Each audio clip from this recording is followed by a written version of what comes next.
Okay, lesson 5 में हम लोग थोड़ा सा इस टूल बार को एक्सप्लोर करेंगे। कुछ ऑप्शंस इसके के मूव टू रोटेट और स्केल, जो स्पेसिफिकली 3 कॉमन ऑप्शंस इसके हैं वो क्या होते हैं। Basically if you go through this,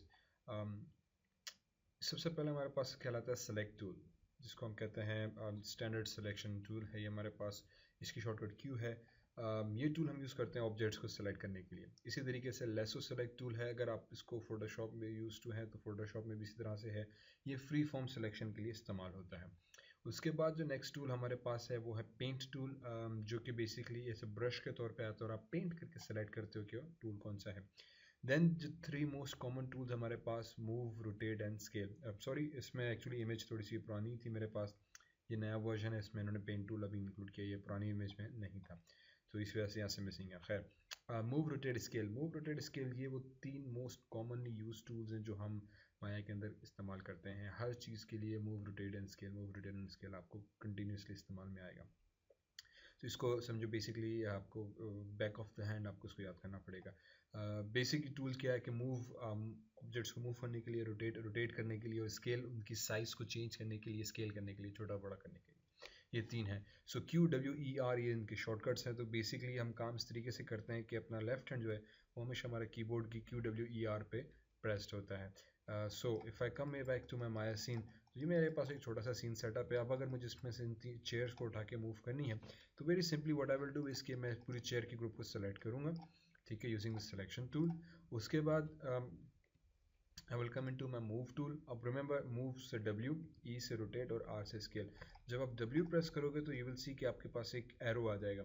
now ये एरो बेसिकली जो 3 कलर्स आ रही हैं हमारे 3 कोऑर्डिनेट्स को रिप्रेजेंट कर रहे हैं। रेड एक्स एक्सिस को, वाई ग्रीन एक्सिस को, और जो जी एक्सिस है वो ब्लू को रिप्रेजेंट कर रहा है। ये इन्फॉर्मेशन आपको यहाँ से भी मिल रही है कि जी जो ब्लू है, वाई और एक्स एक्सिस ग्रीन और रेड अपने हिसाब से, ठीक है। वाई हमेशा ऊपर की तरफ पॉइंट कर रहा होता है, इसी तरीके से एक्स और जी डायरेक्शंस होती हैं। तो नॉर्मली हम जब भी ऑब्जेक्ट को मूव करते हैं या तो जी डायरेक्शन में मूव करेंगे, या वाई एक्स डायरेक्शन में मूव करेंगे, या अगर ऊपर नीचे करना है तो अप डाउन।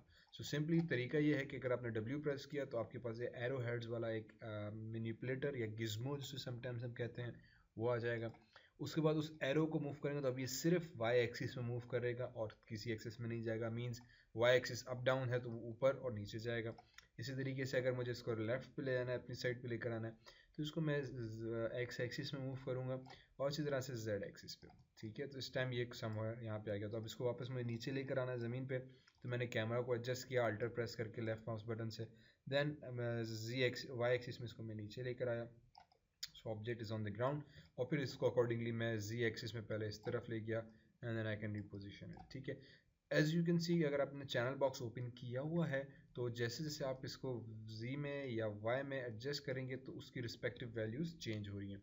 इसीलिए चैनल बॉक्स हमारे लिए बहुत इंपॉर्टेंट है कि ये आपको एग्जैक्टली बताएगा कि आपका ऑब्जेक्ट इस वक्त सीन में कहाँ मौजूद है, ठीक है। ये बताएगा विथ रिस्पेक्ट टू ग्रिड की, जो आपकी ग्रिड थी उस ग्रिड के हिसाब से आपका ऑब्जेक्ट एग्जैक्टली इस टाइम पे कहाँ पे मौजूद है, ठीक है। तो इस टाइम ये एक्स में 14 यूनिट्स है, वाई में ऑलमोस्ट थोड़ा सा माइनस में, नेगेटिव में चला गया। अगर आप इसको मैं नीचे करूँ तो यू कैन सी कि ज़मीन से आर पार हो रहा है। रिमेंबर, माया में ऑब्जेक्ट्स आपस में कोलाइड नहीं करते जब तक कि आप उसको स्पेशल डायनामिक्स सिचुएशन क्रिएट नहीं करते। बाय डिफ़ॉल्ट कोलाइड में ही होते हैं, कोलिजन को जैसे नहीं। तो अगर आप चाहें तो उसको मैं वापस जीरो भी कर सकता हूँ ताकि वो एग्जैक्टली ग्राउंड के ऊपर आ जाए। और फिर जेड एक्सिस में मैंने इसको यहाँ पे थोड़ा सा रखा हुआ, ठीक है। तो ये हो गया मूव का हमारे पास W। जैसे आपने E प्रेस किया या रोटेट का टूल सेलेक्ट किया तो अब आपके पास अगेन एक और गिज्मो आ जाएगा, ये है रोटेट का। इस गिज्मो की खुसूसियत ये है कि ये बेसिकली एक रिंग की सूरत में आ जाएगा। रिंग की सूरत में मतलब ये कि अब आपके पास अगेन वही X Y and Z axis के जो हमारे पास कोऑर्डिनेट्स वो आ रहे हैं। रेड आपका एक्स एक्सिस, अगर मैंने इसको रोटेट किया रिंग को पकड़ के, उस रिंग की एज को, लाइन को पकड़ के अपने लेफ्ट या राइट ड्रैग कर रहे हैं। अगेन मैंने पहले भी कहा था कि माया में कर्सर की मोशन जो है वो नॉर्मली लेफ्ट राइट करेंगे, अप डाउन करेंगे तो आपको एक्यूरेट मोशन नहीं मिलेगा, पता नहीं चलेगा कहाँ जा रहा है, कैसे जा रहा है। ये ऑलवेज लेफ्ट या राइट आपको एग्जैक्ट एक्यूरेट मोशन मिलेगा। कंट्रोल जी बैक में, जैसे ही मैं इसको एक्स में लाइन पर पकड़ के क्लिक कर रहा हूँ तो यू कैन सी कि व्यू आपके चैनल बॉक्स में एक्स की एट्रीब्यूट जो है वो चेंज हो रही है, ठीक है। कंट्रोल जी। इसी तरह से अगर मैं थोड़ा सा कैमरा रोटेट करूँ, उसको मुझे जी में रोटेट करना है, तो अब इसको मैंने जी में रोटेट किया, या वाई एक्सिस में इसको वाई एक्सिस में। और अगर मैंने सेंटर पे क्लिक करके रोटेट किया तो अब ये तीनों एक्सिस में रोटेट करेगा। ये चीज़ आपको यहाँ पे भी नज़र आ रही है कि अब ये बेसिकली तीनों एक्सिस में एक्स वाई जी को इकट्ठा रोटेट किया जा रहा है। ये हो गया रोटेशन हमारे पास। फॉर एग्जांपल डब्ल्यू से पहले इसको यहाँ पे लिया है, फिर मैंने कहा यार ये चेयर थोड़ी सी मुझे सीधी करके इस तरह से रखनी है, तो मैंने रोटेट करके अपने हिसाब से पोजीशन की और यहाँ पे रखा। मैं भी थोड़ा सा और पीछे लिया है। ओके, इसी तरीके से मुख्तलिफ ऑब्जेक्ट्स हैं, उनको हम पोजीशन, रोटेशन और उसकी ओरिएंटेशन को इसी तरीके से चेंज किया जाता है। जैसे कि फॉर एग्जांपल अभी इस टाइम मुझे कुछ समझ नहीं आ रहा मैं यहाँ पे क्या चीज़ रोटेट करूँ। फॉर एग्जांपल नॉब्स हैं, ठीक है। अगर मुझे किसी नॉब को टर्न करना है तो मैं इसको सिंपली वाई एक्सिस में पकड़ के रोटेट करूँगा। रिमेंबर, लाइन पे क्लिक करना ज़रूरी है। अगर मैंने लाइन पे क्लिक नहीं किया तो ये रैंडमली किसी भी डायरेक्शन में जाके रोटेट हो जाएगा और वो फिर थोड़ा सा इनअप्रोप्रिएट मोशन हो जाता है। तो मैंने रिंग के ऊपर लाइन पे एग्जैक्टली क्लिक किया और फिर इसको मैं रोटेट कर सकता हूँ कि भाई ठीक है ये नॉब थोड़ा सा इस डायरेक्शन में हो, मे बी ये नॉब जो है ये भी थोड़ा सा इस डायरेक्शन में हो, और इसको भी मैंने थोड़ा सा इस डायरेक्शन में रोटेट कर दिया, ठीक है। तो ये हमारे पास रोटेशन आ गई। ऑब्वियसली ये वो टूल हैं जो हम ऑलमोस्ट 99% टाइम यूज़ करते रहेंगे, तो इसको बार बार यूज़ करने से आपकी ऑटोमेटिकली अंडरस्टैंडिंग सही हो जाएगी कि अच्छा भाई ये टूल्स कैसे काम कर रहे हैं। फाइनली तीसरा टूल है हमारे पास स्केल का, ठीक है। ये आर टूल से हमने प्रेस किया आर, जैसे आर प्रेस किया स्केल आ गया। स्केल हम यूज़ कर रहे होते हैं, फॉर एग्जांपल मैंने कोई चीज़ सेलेक्ट की है और अब मुझे उसकी साइज़ छोटी बड़ी करनी है। जैसे मैं यहाँ पे आ गया, ठीक है, और मैंने इस टूल पूरा सेलेक्ट कर लिया अपने पास। अगेन एफ प्रेस किया ताकि कैमरा का फ्रेम इन हो जाए। रिमेंबर प्रीवियस लेक्चर्स में हमने किया था किसी भी ऑब्जेक्ट के ऊपर फोकस करने के लिए। सो अल्टर लेफ्ट माउस बटन से कैमरा रोटेट किया। अब मुझे इसकी साइज़ थोड़ी बड़ी करनी है। मैंने कहा स्टूल मुझे छोटा लग रहा है या ये स्टूल मुझे बड़ा चाहिए, तो मैं आर प्रेस करूँगा या स्केल टूल। आर से ये है कि हमारे पास अगेन वही जी एक्सिस, वाई एक्सिस और एक्स एक्सिस। अगर मैंने वाई के बॉक्स पे क्लिक करके ड्रैग किया तो अब ये वाई एक्सिस में उसको साइज़ को खींच के बड़ा करेगा, ठीक है। अगर मैंने एक्स में किया तो ये एक्स की डायरेक्शन में खींच के उसको बड़ा करेगा या छोटा करेगा, पतला करेगा, जैसे मुझे मुनासिब लगे। फाइनली जी में अगर मैंने किया तो जी एक्सिस में करेगा। ओके, ऑब्वियसली इस टाइम हमें लग रहा है कि यार ये तो कुछ शेप बिल्कुल ख़राब हो रहा है क्योंकि हम सिंगल एक्सिस में इसको एडजस्ट कर रहे हैं। मोस्टली स्केल टूल हम यूज़ करते हैं as a uniform axis tool. Means कि मुझे बजाय कि मैं तीनों को अलग अलग करूं, मैं इन तीनों के सेंटर पे क्लिक करूंगा जहां पे ब्लू बॉक्स आ रहा है। ब्लू बॉक्स का मतलब ये कि अगर मैं नोट करूँ तो यू कैन सी कि हेयर वो आपकी तीनों वैल्यूज़ को एक साथ चेंज कर रहा है और एग्जैक्टली सेम अमाउंट कर रहा है। तो उससे क्या होगा कि आपका शेप का प्रोपोर्शन कांस्टेंट रहेगा, वो शेप चेंज नहीं होगा, और इसको हम कहते हैं uniform scaling. Bye uniform scaling means के एक्स वाई जी तीनों एक्सिस में इकट्ठा आपका शेप जो है वो चेंज हो रहा है या इंक्रीज होगा। ये इसकी साइज़ छोटी करनी है तो मैं साइज़ छोटी करके डिक्रीज कर सकता हूँ। तो स्केल टूल जनरली हम इसलिए यूज़ करते हैं किसी भी ऑब्जेक्ट की साइज़ को बड़ा या छोटा करने के लिए, और इसकी वैल्यूज़ को वापस रीसेट करने के लिए सिंपली स्केल में आया, 1 प्रेस किया, ओ 9 प्रेस कर दिया, सीधे बहुत बड़ा हो गया। फिर वापस यहाँ पे आया, मैं मैन्युअली भी कर सकता हूँ या सिंपली यहाँ पे आके मैंने 1 प्रेस किया तो ऑब्जेक्ट आपका छोटा हो गया है, नॉर्मल डिफ़ॉल्ट साइज।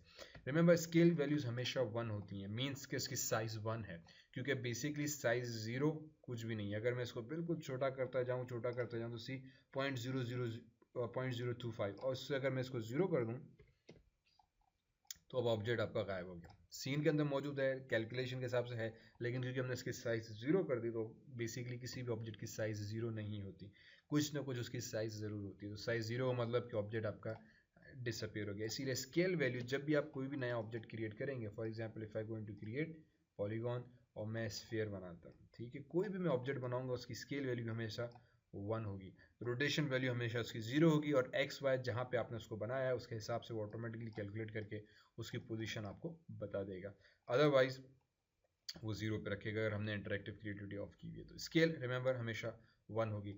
इसमें एक और चीज़ है विजिबिलिटी, ये हम एनिमेशन में आगे चल के यूज़ करते हैं कि कुछ ऑब्जेक्ट्स सीन में मौजूद होते हैं लेकिन हम उनको हाइड करना चाहते हैं, तो यहाँ पे सिंपली है कि अगर आप 0 प्रेस करते हैं तो ऑब्जेक्ट आपका हाइड हो गया, सीन के अंदर मौजूद है लेकिन फिलहाल वो हाइड हो गया, ठीक है। वापस 1 प्रेस किया, विजिबिलिटी ऑन कर दी तो विजिबल ऑन हो गया। ओके, तो ये हो गया हमारे पास WER। ओके, WER हमारे पास शॉर्टकट्स हैं मूव, रोटेट और स्केल के लिए। ओके, और Q हमारे पास शॉर्टकट है सेलेक्ट टूल के लिए। तो अक्सर अगर आपने इंटरेक्टिव क्रिएटिविटी फॉर एग्जांपल इसमें पॉलीगॉन में आ गया और मैंने एग्जिट ऑन कंप्लीशन को अनचेक किया हुआ है, sorry exit on completion uncheck कर दिया, तो अब दैट मीन्स कि जब भी मैं आऊँगा पॉलीगॉन और मैं स्फीयर बना रहा हूँ तो रिमेंबर एग्जिट ऑन कंप्लीशन का मैंने बताया था वो टूल बनता रहेगा बनता रहेगा बनता रहेगा जब तक कि मैं कोई दूसरा टूल सेलेक्ट ना करूँ। तो वो दूसरा टूल या तो यहाँ से करूँ या सिंपली मैं Q प्रेस कर दूंगा तो वो सेलेक्ट टूल आ जाएगा। तो बेसिकली मैंने एक और टूल उठा लिया, ये चीज़ें सब आपकी ऑटोमेटिकली वो टूल एग्जिट हो जाएगा जो क्रिएशन टूल था, ठीक है। और इस टाइम अभी मैं कर रहा हूँ मल्टीपल सिलेक्शन शिफ्ट दबा के। माया में अगर आपको मल्टीपल चीज़ें सेलेक्ट करनी है या तो क्लिक एंड ड्रैग करो, ठीक है, उससे सब चीज़ें सेलेक्ट हो जाएंगी, लेकिन प्रॉब्लम ये है कि जितने भी उसके दायरे कार में आएंगी वो सब सेलेक्ट हो जाएंगी। उसके लिए फिर हम लेसो टूल सेलेक्ट करते हैं। लेसो टूल ये कि आप अपनी मर्ज़ी से ये थोड़ा सा एक फ्री फॉर्म सिलेक्शन कर सकते हो कि जो भी इस रीजन के अंदर आएगा वो चीज़ें सेलेक्ट हो जाएंगी और ये चीज़ें आपकी सेलेक्ट हो गई। ऑब्वियसली इस रीजन के अंदर आपके बैकग्राउंड भी आ सकता है, तो उसको अब डी सेलेक्ट करने के लिए अगेन मैं अभी सेलेक्ट टूल में जाऊँगा, क्यू प्रेस किया, सेलेक्ट टूल में आ गया, कंट्रोल दबाया और इसको क्लिक किया तो ये डी सेलेक्ट हो गया, कंट्रोल दबा के इसको क्लिक किया तो ये भी डी सेलेक्ट हो गया। तो ये डी सिलेक्शन के लिए किसी भी ऑब्जेक्ट के ऊपर कंट्रोल प्रेस करके अगर आपने क्लिक किया तो वो डी सेलेक्ट हो जाएगा, कंट्रोल की कीबोर्ड से आपकी, ओके। सिमिलरली मैंने यहाँ पे आके control D select control D select किया तो ये आपका डी सेलेक्ट हो गया। सेलेक्ट करना है मल्टीपल, शिफ्ट प्रेस किया, क्लिक किया, क्लिक किया, क्लिक किया, क्लिक किया, ठीक है। शिफ्ट प्रेस करके मल्टीपल सिलेक्शन होगी, कंट्रोल प्रेस करके डी सिलेक्शन हमारे पास होती है। Lasso selection free form selection देता है कि किसी ऑब्जेक्ट्स अगर बहुत सारे गुचमच हैं और आपको एक खास ऑब्जेक्ट सेलेक्ट करना है तो आपने बेसिकली फ्री फॉर्म सिलेक्शन करके सिलेक्ट किया जाता है, ठीक है। और पेंट सिलेक्शन जैसे बताया कि वो भी ऑब्जेक्ट्स के इंटरनल कंपोनेंट्स को पेंट करके आप सेलेक्ट करते हो कि मुझे कौन कौन से ऑब्जेक्ट्स क्या चाहिए, लेकिन इसको अभी फ़िलहाल मैं ज़्यादा डिस्कस नहीं करूँगा क्योंकि जब हम इंटरनल स्ट्रक्चर पे जाएंगे ऑब्जेक्ट्स के तब इस चीज़ को मैं ज़्यादा तफसील से बयान करूँगा कि क्या चीज़ है और कैसे सेलेक्ट किया जाता है। तो ये हो गया हमारे पास मूव टूल और rotate tool, scale tool. Finally आता है soft modification tool. Soft modification tool बड़ा एक नाइस और इजी टूल है। इफ आई सेलेक्ट, चलो पहले इन सबको डिलीट कर लेते हैं कि ये हमारे काम के नहीं है, ठीक है जनाब। और कुछ ऐसी चीज़ तो नहीं रही, डिलीट प्रेस कर दिया और ऑब्जेक्ट से डिलीट हो गया, इसको सेलेक्ट करके एफ प्रेस किया तो एफ हो गया। सॉफ्ट मॉडिफिकेशन क्या चीज़ है कि अगर आपने कोई ऑब्जेक्ट सेलेक्ट किया हुआ है, ओके, तो उस ऑब्जेक्ट पे कहीं पे भी आप क्लिक करो तो आपके पास एक गिस्मो आ जाएगा और एस लिखा हुआ जाएगा, और जब आप इसको मूव करोगे तो बड़ी सॉफ्टली आप उस ऑब्जेक्ट के शेप को अल्टर करके चेंज कर सकते हैं, ठीक है। ये कहलाता है हमारे पास soft modification. So now you can see मैंने एक स्फीयर को चेंज करके कम्प्लीटली एक थोड़ा सा मुख्तलिफ किस्म का ऑब्जेक्ट तख्लीक कर दे दिया, ठीक है। मे बी एक काउच टाइप का या बीन बैग जैसे हमारे पास होते हैं, तो वो बीन बैग। तो ये फ्री फॉर्मली आपके ऑब्जेक्ट के शेप को अल्टर करता है। बस सिर्फ क्लिक करना है कहीं पे भी ऑब्जेक्ट के ऊपर, वो ऑटोमेटिकली देख लेगा कि अच्छा क्या करना है, तो ये उसको सॉफ्ट मॉडिफाई कर देगा। और हर जहाँ पे आपने क्लिक किया वहाँ पे एक एस आ जाएगा इंडिकेट करने के लिए कि ये वो हॉटस्पॉट पॉइंट था जहाँ पे आपने क्लिक करके इसको चेंज किया, ठीक है। बाद में आप चाहें तो इस एस को सेलेक्ट करके शेप को डाल सकते हैं अगेन। फिर मैंने क्यू प्रेस किया तो उस टूल से ऑटोमेटिकली मैं बाहर आ गया, और अब ये मैंने कुछ इस तरह का अजीबोगरीब पत्थर टाइप का काउच बना दिया, ठीक है। अगेन एज साइड अभी हम मॉडलिंग में नहीं जा रहे, तो उसमें फिर इन चीज़ों का बहुत ज़्यादा डिटेल में इस्तेमाल होता है, वो जब आएंगे तब उसके ऊपर डिस्कस करेंगे। फ़िलहाल याद रखने के हिसाब से ये तीन चीज़ें बहुत ज़रूरी हैं, selection tool, move tool, rotate tool and scale tool, ठीक है। सॉफ्ट मॉडिफिकेशन और बाकी टूल्स को फ़िलहाल आप भूल जाओ, ज़रूरत नहीं है इस वक्त। ये एक और टूल हमारे पास यूनिवर्सल मैनिपुलेटर करके, इसका काम भी बड़ा फ़नी सा है।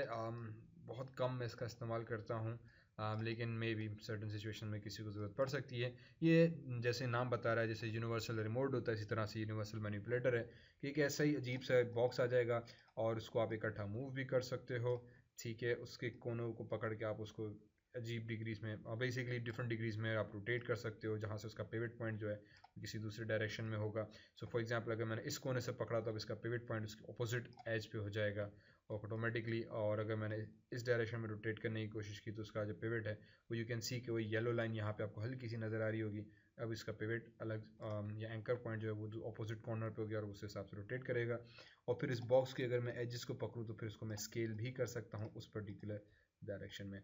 तो किसी हद तक यूज़फुल टूल है, लेकिन थोड़ा सा इसका कंट्रोल जो है मुझे मुनासिब नहीं लगता, तो मैं पर्सनली इसको कम यूज़ करता हूँ।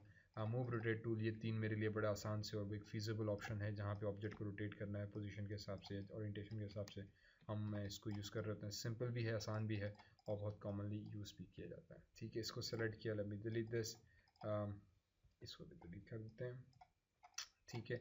ये हमारे पास छोटा सा ऑप्शन हो गया। अब नेक्स्ट लेक्चर में we will create something, next lecture में कुछ छोटा सा हम मॉडलिंग का असाइनमेंट करेंगे, okay. Till then thank you very much.